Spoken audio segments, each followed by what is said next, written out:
Anyone who didn't shave, you just know they didn't make time in the morning, which means they woke up late, which means they're running behind, which means they're here in a reactive state, under the weather, not feeling well, and had to show up. My impression is that you care about your job, because what technician is going out of their way to make themselves smell nice to go work? That shows someone cares. So the steps that I took was I kept a spare uniform in a zip up so that I would have one large thermal that I would throw over my shirt and I would smoke. For as far as cologne though, I was always taught that 2 sprays is enough. If you're putting on that much cologne, you're trying to draw their attention to your smell.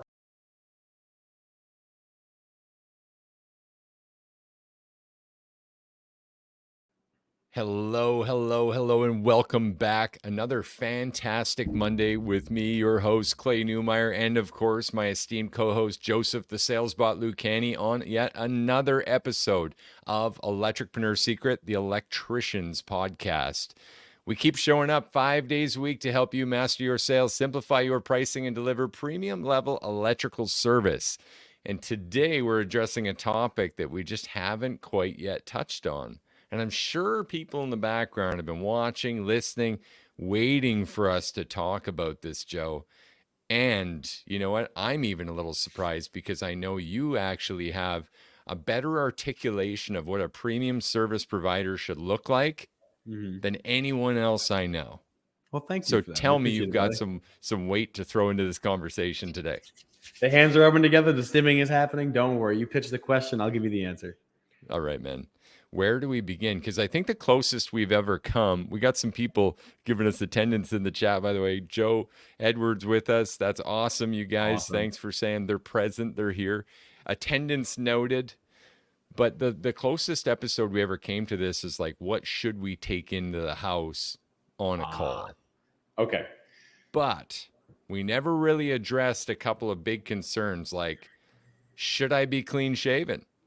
Should I be bald like you, Joe? How often should I actually get my hair cut? What should I be wearing? All of this needs to be answered, don't you think? So facial feature alone, I have enough weight to throw in on that if you're open to it. Okay, let's get it started, brother. Okay. So a lot of times people will say like, well, can I have a beard? Can I have long hair? Can I do these things? The answer is yes. Yes, you can. Now, me personally, I've shaved my head and I have a tight beard, but that's my own personal style. It doesn't make me more premium than someone else. This is just how I've recognized that I look the most premium. I've worked with people who have long, like Duck Dynasty beards. Doesn't mean that we encourage it, but it doesn't make them less of a premium provider. So I'd like to break down what are the several factors that you can say, are you premium or are you not? Okay. So the first thing, anytime you talk about facial feature like facial hair or hair itself, do you yourself look like you intentionally showed up looking the way you do? The intentionality of it is a big part of it. So like trying. Yeah. Do you look like you tried today? Well, yes, but even more so. So like, let's say you have an unusual style, like you have a long beard, right? Very long, thick, full-out beard. No argument, no judgment. But is it edged? Is it all wispy and bushy at the edges? Is your neck clean? Those are factors that matter. Because when you think about it, I can have a larger facial feature, but I need to make sure that I've edged and made sure it looks like I've done my job to keep kempt. It's not that I showed up with a large beard and I haven't taken care of myself in 2 weeks. Yep. It's that, no, I've tried to show up this way and I did everything I could to make it look as clean as possible. Yeah, well, I have to agree with that. I mean, I run a number 2 weekly. Mm-hmm. So the most you ever see is about a size growth, maybe a 1/4 inch of growth. Typically, anyway, for the last year, that's what I've done. Keep it number 2 weekly, always keep it edged, always clean neck, always clean cheekbone. Mm-hmm. I believe that accentuates my facial features in a way that, well, presents me a little bit better. That's my opinion and my partner's opinion. If you have a different opinion, that's totally fine. But the ultimate thing is I show up every day doing that and doing those activities to maintain that. And I honestly feel better in doing that. I feel more presentable. So things that just from the neck up, there's so much to maintain. Like you think to yourself, okay, I've cleaned my neck up, I've cleaned everything. What about the back of your neck? I've gone and seen so many contractors that are like, well, I let the back of my neck grow, whatever. No one really cares about it. But when the customer is standing behind your shoulder and your hair is coming out of your shirt and going up the back of your head in all wispy lens, does that communicate that you take care of yourself? When your chest hair is popping out from your shirt in all sides, does that show that you're premium? Doesn't. Interesting. So just breaking this down, let's focus on just the face. Is your beard tight? Is it maintained? Is your hair clean? Not short, not long, clean. Have you put shampoo through it? Have you cleaned it? Do you smell like a crawl space? So clean neck, clean back of neck, clean face, edged beard, smooth, doesn't have to be a smooth shape, but just intentional haircut. If it's long, can you put it up behind you? Rather than letting it go over the front of your face like a shaggy dog, can you tie it into a ponytail? Can you put it under a messenger cap? Yep. Here's an interesting one, and honestly, a point of vulnerability, because I'm a guy's guy. I don't know, man. It's kind of weird for me, but my hairstylist started trimming my eyebrows for me. Yeah, And there's I nothing didn't wrong with realize that was a thing, but from her point of view, imagine a customer standing over top. I had a few, and I continue to have a few that just grow out really long. that. Mm-hmm. And my eyebrows kind of bush out to the side. They are what they are. I mean, I'm not into like waxing them or any Yeah. of these, additional pieces. No judgment to you if you do that, but she started trimming the length of them because they were starting to protrude out so far. And I was Yeah. like, "Oh, what just happened?" She's like, "Oh no, I'm taking care of it. Trust me. This is better this way." I was like, I "Oh, agree. okay." I agree. So So similar context. no, I have that taken care of too every now and then. So no argument there. Make sure you don't have a unibrow going through the center. And also other things like, do you trim your nose? Do you trim your ears? Like you wouldn't think, like imagine I showed up everything perfect, but my nose has a bush coming out of it. That shows that the little things you do that are attached to your person have much bigger weight in the eyes of the customer. Because in the customer's mind, a true premium service provider, they have chosen this image to show up with. How intentional you are with that image conveys the gravity of what you're here to try to do. If you look like, what's the benefit of showing up in a uniform when you yourself as a person look unkempt? Right? Like, I would rather someone who shows up in jeans and a flannel but looks like they're there with a purpose than someone who looks like they were told to put on a uniform to be something they're not. And even if you look at the word uniform, it literally just means one form. Right? So to break that down, it's having a consistent look across your company. And I would say the biggest place this really slides are in smaller businesses, obviously, where you might not recognize this yet. Or maybe you're just starting out. So maybe you're just wearing, a nice t-shirt that you have, or maybe you come from construction and you're still going places with your boots untied. And, there's a huge varying degree of professionalism here and showing up. But I highly suggest you, either yourself on your own solo enterprise as an electricpreneur and or your small team, all the way up to the big teams who may not have fully instituted policy around this, I highly, highly suggest uniformity. I agree with in you that 100,000%. consistent delivery of a quality look, a quality feel, and although it's not in the title of today's episode, a quality smell. I like that as well. A little deodorant, a little cologne, doesn't have to be crazy. Does not have to be crazy. You don't have to look like a 90s locker room smelling like Axe.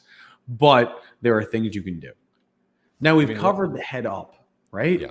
There's so much down from the head down that we can also cover. Like just in what you see right now. We wear our uniforms as if we were technicians just because you're the ones we're trying to speak to, right? So the fact is that what I'm wearing now is actually very close to what the uniform I had was when I ran my company. We specifically chose gray because gray was the least likely to soak up dust and fiberglass. So I would look cleaner going into homes. So the question I have for you is this: why aren't you wearing a button down? A button down communicates a level of professionalism more than I'm just a technician.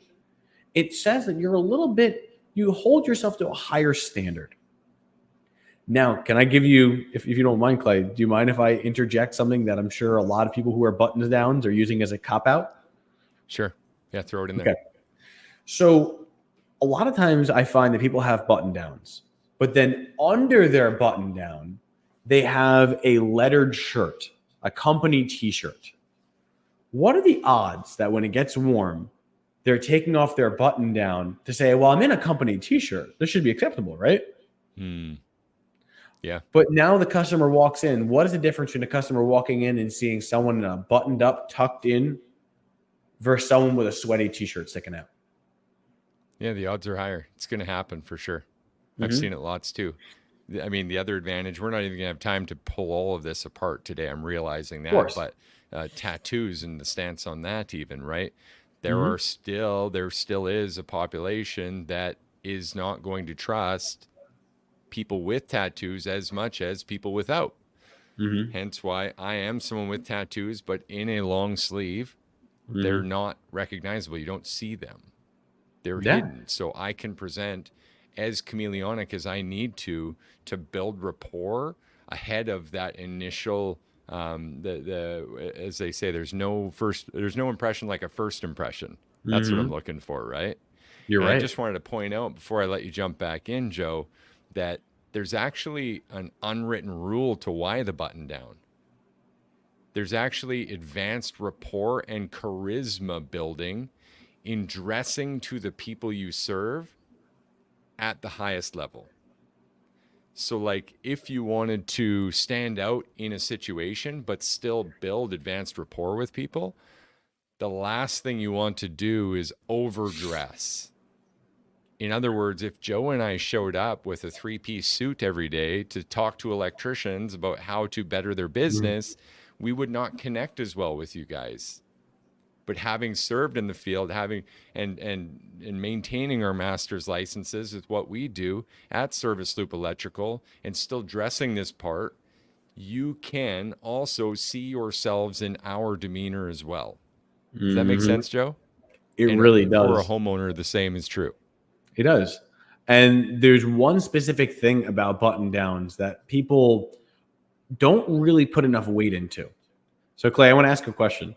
Sure. Why would you want or not want a front pocket in your uniform? Front pocket in the uniform. Okay. I personally like my front pocket for holding a Mm-hmm. pen, and I'm a notepad guy. So I like to have a little notepad in there too. You're the exception then. Because Okay. if we ask any other electrician, what do they use their front pocket for? There are screws, there are wire nuts, there are jump wire, there's bits of fiberglass. Like our pockets are so full and so dirty.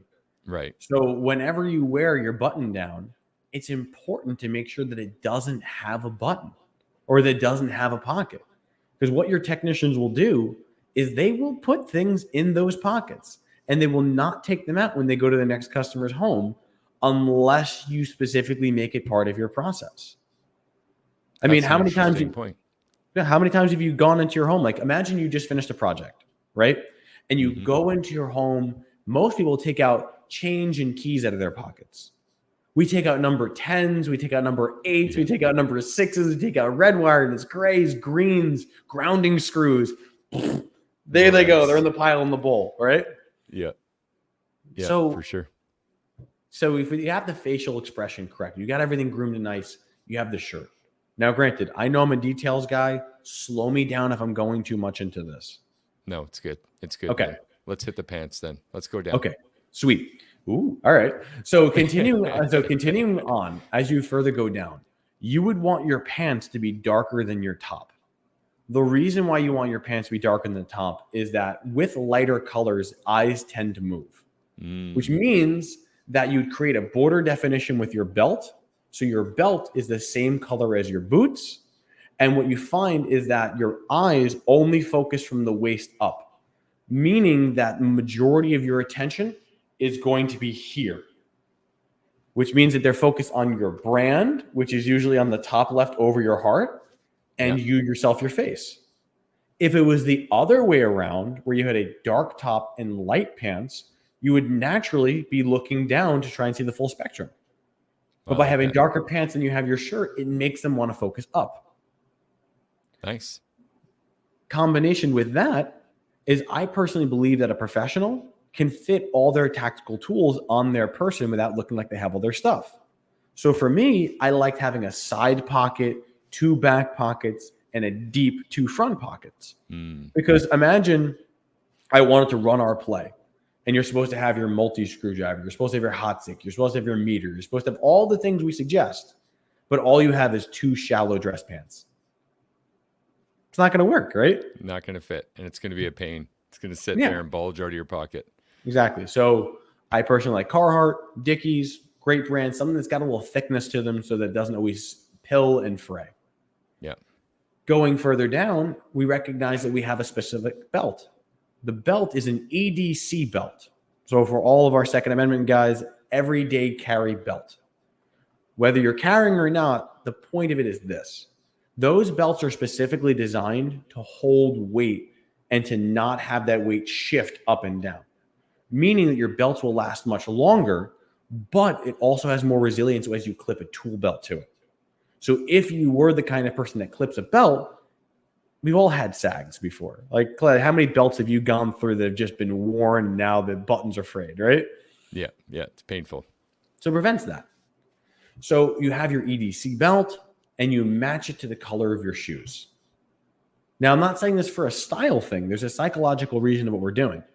By having darker pants and having a lighter shirt, that's one thing. But also, people will look at you in a snapshot. Very rarely does someone look at you and absorb everything all at once. So you having the same color boots as you have the same color belt really just almost allows you to establish a border to who you are. That's really all it is. They're just giving you the edges of your frame. For sure. And when you find that you close your eyes and have a mental snapshot, you find you won't even know what color the boot. You won't even know what the boots look like.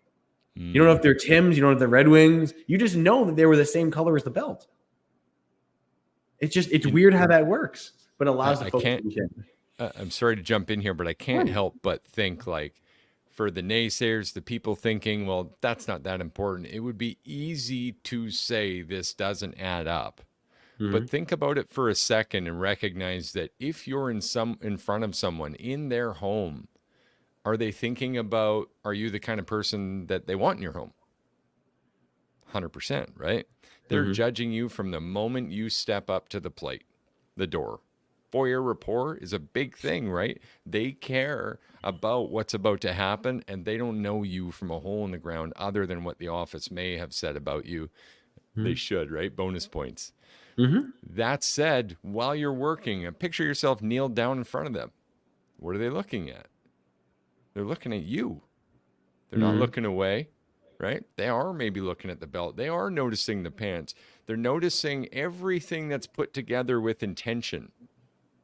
And you have to trust someone with intention just a little bit more, don't you? When you notice that, you're going, wow, they've really thought of everything here. If nothing else, I'm even willing to play devil's advocate for the situation because this has happened, right? Okay. Everything you're saying, I agree with. Obviously, you and I are on the same page of it. But for the person that says it doesn't matter, okay, let's evaluate this in its vacuum from 2 different sides. If you are going to still wear your uniform, even if you didn't personally believe in it, I would still trust that company because it shows that the company has a standard. Whether you believe in it or not, I would hire that company because the company has a standard. That's the first thing that you would recognize. The second is, okay, assume that you're a sole proprietor, you don't have a company standard, you're not wearing a uniform, you show up as you want because you're like, screw it, that's just how I'm going to be. Okay, that's fine. Would you having hair come down the back of your neck turn someone off? Not like in a turn them on, turn them off kind of way, but like, would that put someone in a more negative view of you? If you looked like you hadn't shaved in 4 or 5 days, does that say something to the meticulousness that you keep yourself? And would that say anything about the workmanship that you do? If you look up sloppy, go ahead. From a place where we used to have to shave, like you literally had to. I worked with a company with that, and it was also because of your safety. From that place, anyone who didn't shave, you just know they didn't make time in the morning, which means they woke up late, which means they're running behind, which means they're here in a reactive state, under the weather, not feeling well, and had to show up. Whatever the Mm, circumstance is, it makes you wonder what's going on. yeah. I've always found, and it's a weird thing, but if you really want to take into all the senses, right now, all we've heard is auditory. Maybe they have a good voice, and we've gotten visual. Mm-hmm. Now, obviously, I'm going to say you need you to shower. You need you to put shampoo. You need to take care of yourself. Put deodorant on. But what about a little cologne every now and then? I have found that those little intentions. Now, if you look like a salesperson and you have cologne on, I've actually found that's a turn off because then the salesperson's like, oh, I know he's a sales guy. But if you're a technician, you're showing a pair of Red Wing boots and a pair of Dickies pants, you have a little cologne on, my impression is that you care about your job. Because what technician is going out of their way to make themselves smell nice to go work? That shows someone cares. Have you ever gotten in trouble for smelling too much in a house? Smelling too much? Yeah, like cologne, like overdo it. You know, some Yeah. environments they say are sensitive. Don't wear cologne here in this workplace because some Mhm. people have allergies to it. Have you ever found troubles with that? Yes and no, not on the cologne. So, as a former smoker, I had the mentality of I always knew that I kind of smelled. You know what I mean? Mm, Like, and I'm trying not trying to blanket all smokers here, yeah, but you just had a cigarette or you pulled on your vape or you did, I'm not saying you smoke cigars or whatever it is, but you're smoking in your van, you're probably going to smell something, right? yeah. So the steps that I took was I kept a spare uniform in a zip up so that I would have one large thermal that I would throw over my shirt and I would smoke. And then I would take that thermal off, bring it down, put another button up over it. I had no hair to smell, comb my Mm, beard out a little bit, and you're good to go. Like, so for as far as cologne though, I was always taught that 2 sprays is enough. One, two, at about 6 inch length. Any closer makes it too concentrated. So, like the kind of guy that's like just spraying himself in a circle and walking through it, what is your intention? Every action, every move, every thought needs to be calculated. If you're putting on that much cologne, you're trying to draw their attention to your smell. And that has to be done for a specific reason. If it's not done for a specific reason, I think I would question someone who came in smelling too much. Like, why? absolutely. Like, what are you doing, man? Like, you going to a club? Are you wearing Armani right now? Like, what are you doing? Yeah. Yeah, that's why I brought it up. That's why I asked. As people know, anyone who's a friend with me on Facebook, I mean, I posted about this like a week ago. I personally, I don't use cologne. I use a bit of beard butter that Mhm. smells nice, and I'll put that even down the sides of my neck, and it does smell, and it reminds me, as a sensory perspective, that I'm in that place. Mhm. I'm in that state. I have charisma. I can build rapport. People like me. I look good. I feel good. I'm ready to go.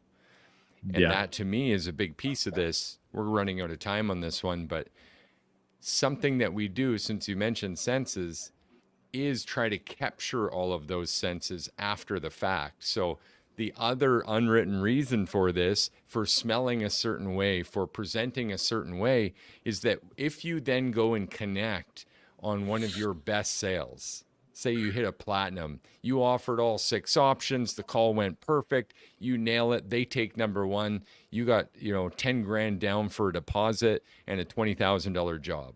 Let's say that happens. Mhm. What did it look like that day? What was the weather doing? What was your experience on the way? What were you listening to? What did you smell? And for me, it's going to be sandalwood, right? I'm going to remember that I was clean shaven. I was going to remember that I felt good. The sun was out, bit of clouds, but I'm driving down the road thinking positive things, listening to my other calls or something positive to get me in that state. And so all of that sensory can come back to you in the moments that we suggest prior to the next calls that you run, where you're just visualizing and going back to that place of sensory, getting ready and acting as if. First off, I love all of that. Yeah. Secondly, I love the fact that you're also in sandalwood because literally every shampoo, every face cream, everything I use is sandalwood. I love it. So Sandalwood. great choice on the scent there. I got Now, one last question. go for it. Sorry, did I cut you off though? Well, I was going to say that there's more than one sense that we can appeal to, but I don't know if we have time for every one of them because Yeah. there's also the perfect handshake. There's also your stride. There's also your body posture and all You know those what? things that I could break down as well. So maybe we do another episode. Totally. Yeah, let's make notes on those ones. I needed to ask because this was meant to be a looks episode, really. What about the socks, Joe? Okay. Socks are particular. So I personally always felt that wool socks were the best thing to wear, regardless of your season, because you can get wool socks in multiple different lengths. But the reason being is this: wool socks, regardless of whether you sweat or not, contain the sweat, meaning that if it's cold and they get wet, you're still warm. So in winter, they're good. In Mm-hmm. the summer, if you sweat, it contains it. So it's less likely to permeate out and smell the room. But also the fact that I really just liked how the Dickie wool socks felt. Like it was never too sticky, never too compression based. And really, I feel like a 3/4 sock is the length to go. A couple inches over the boot, doesn't have to reach your calf. That's a little too much. But just enough to get over your boot. That way, when you get a breeze through your legs, it doesn't make your leg cold. Okay. Well, now I have one last question for you. I'm a fun sock guy. Ooh. Can a premium service provider wear fun socks? I would say no. And I have a Okay. reason for that. Party pooper. Here we go. Okay. The reason being is the active consistency. So let's say we take fun socks, right? Yep. And you're like, I'm going to pick some random. Like I've got a set of Imperial Sigma TIE Fighter socks. I'm a Star Mm-hmm. Wars guy. Hail the Empire, Yep. right? Everyone loves it. But the problem is that what if I meet someone who doesn't appreciate Star Wars, or they're only Rebels, or they're only something else? It could be a fun topic of conversation, but have you ever ran into someone where you're wearing the wrong football jersey? Yeah. Is Star Wars that serious? Some people are like that, but it doesn't have. I'm Interesting. just using that particular Yeah. example. I'm saying, but like, let's say your fun sock was I don't know. One thing that we used to use was that we would follow the Patriots, not because Yep. I really like watching football, but because same brand. Whenever the Patriots did well, we had brand recognition. Mm, But if I were to wear Patriot socks and someone didn't like the Patriots because they're a pack of cheaters, apparently, yeah. well, then that would be associated with me, even though my intention was just to be fun. Right. So if I can predict a consistent theme and just say I have black or gray socks that match my uniform and absorb smell and keep my feet dry, there was never anything that would make me go negative. Only things that make me go positive. Fair enough, man. Well, I appreciate that. Let's wrap this one up. Couple of action items. You want basic all-star? I like the All-Star. I got a good one for this. Okay. Okay. Well, I got to be careful not to pluck it from you on the basic then. If you're not yet in uniform, again, consistent look for your brand, showing up with appeal, not sex appeal, but intentional appeal as a professional, ready to serve. Keep in mind what I said earlier, dressing like this button up to their highest standard. Maybe that's what they would wear to their next function. And just being right at the peak of that for rapport building, to appear charismatic, and to appear like someone that deserves attention and deserves not only any attention, but their attention, their respect. That's very important. So just decide, what is your uniform? What will you wear? And start getting that stuff. That's my base, Joe. Hit it with an Okay. all-star. Let's go. I'm going to call some people out with the All-Star, which is I've seen you guys buy your Snap-on tools. I've seen you buy your high-end Kleins. I've seen you all buy these intense Milwaukee sets. But why do we not consider our uniform just as premium a tool? Why do we go to Walmart and buy the thinnest fabric that we possibly can? We buy it in bulk. Why are we not investing in quality products that make you look good and feel good? There was an expression that I was taught where, I don't know if it's expression, it was more of like a quick story, in that people were judging that only rich people could afford to buy things the wrong way because you had to do it twice. Yeah. So when you think about it, if you were to take the money and invest in a quality uniform, like a good, solid Carhartt uniform, or good, solid, durable boots, yeah, they'll cost you $200 or $300 for a pair. But you know you're going to get your life out of it. You're not showing up to the job with Ryobi, right? Not Black & Decker, but you're wearing basic $20 or $30 boots. It would make sense that your customer would judge you for them. Instead, just as you believe they're going to judge you for your tools, except in the same light, if someone can judge you for your tool, they can judge you for what you're wearing. And why not dress to the nines just to ensure that it's one thing that doesn't take you away from being a 10? Love it, man. You guys heard it right here. Now you know exactly how to look like a premium service provider. This has been another episode of Electricpreneur Secrets, the Electricians podcast, where we keep showing up for you guys to help you master your sales, simplify your pricing, and deliver premium level electrical service. We'll see you again tomorrow. Tuesday. Looking forward to it.